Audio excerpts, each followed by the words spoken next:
मला सून आली की मी मस्त आराम करणार आणि तिला काम लावणार.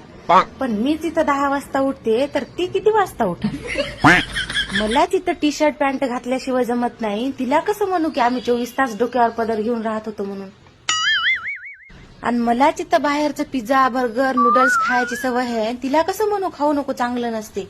आणि जर ती मला म्हणली की तुम्हीच खाऊ खाऊ नुसत्या बेंडकोळी सारख्या फुगल्या तर मग जरासा मोबाईल चार्जिंगला लावला तर मला करमत नाही. तिला कसं म्हणू की मोबाईल पाहू नको डोळे खराब होतात म्हणून.